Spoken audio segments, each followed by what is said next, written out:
আমাৰ সমষ্টি নাছিলে মানে সেইকাৰণে নাছিলে তুমিতো লাগি মেলি এতিয়া সেইখিনি নামটো টাউনৰ এটা ফল টাউনখন আহি গ'ল, এটা পাৰ্ট গ'ল নাজিৰা। বেছিভাগ গোটেই গৌৰীসাগৰটো গোটেই টোটেলটোৱে মোৰ হৈ গ'ল মানে আমাৰ সমষ্টি গোটেইটো শিৱসাগৰ আৰু মেইন ব্লক আমাৰ গৌৰীসাগৰহে হৈ গ'ল।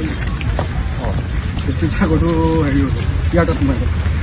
শিৱসাগৰ কিছু পাঁচটা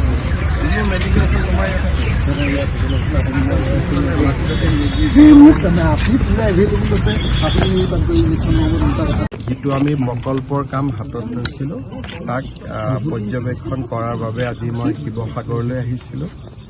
লগতে যোৱা কিছু মাহৰ পৰা ৰংঘৰত যিটো পানী জমা হোৱাৰ এটা সমস্যাৰ সৃষ্টি হৈছে তাৰ সমাধানৰ বাবেও আমি আজি কথা পাতিছোঁ আৰু মই ভাবোঁ যে অহা এমাহ ডেৰ মাহৰ ভিতৰত আমি এটা স্পষ্টভাৱে পানী ওলাই যোৱা ৰাস্তা এটা নিৰ্মাণৰ কাম হাতত ল'ব পাৰিম, যাতে অহা বছৰ এই সমস্যাটো নাথাকে।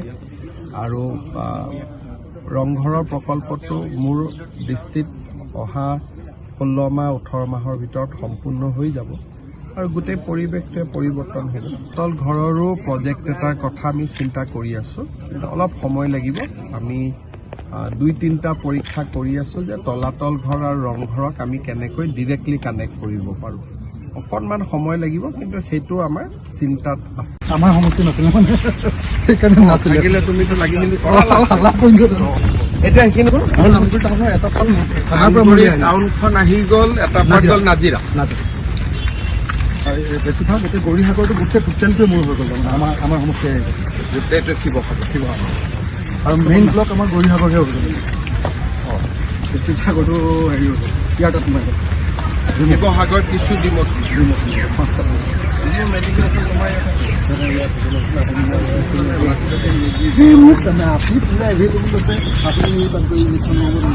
যিটো আমি প্ৰকল্পৰ কাম হাতত লৈছিলোঁ তাক পৰ্যবেক্ষণ কৰাৰ বাবে আজি মই শিৱসাগৰলৈ আহিছিলোঁ।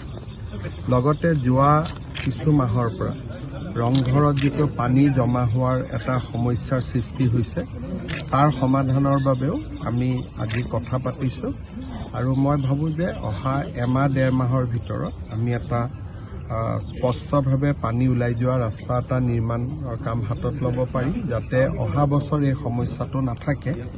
আৰু ৰংঘৰৰ প্ৰকল্পটো মোৰ দৃষ্টিত অহা 16 মাহ 18 মাহৰ ভিতৰত সম্পূৰ্ণ হৈ যাব আৰু গোটেই পৰিৱেশটোৱে পৰিৱৰ্তন হ'ব। তল ঘৰৰো প্ৰজেক্ট এটাৰ কথা আমি চিন্তা কৰি আছোঁ, কিন্তু অলপ সময় লাগিব। আমি 2-3টা পৰীক্ষা কৰি আছোঁ যে তলাতল ঘৰ আৰু ৰংঘৰক আমি কেনেকৈ ডিৰেক্টলি কানেক্ট কৰিব পাৰোঁ। অকণমান সময় লাগিব, কিন্তু সেইটো আমাৰ চিন্তাত আছে।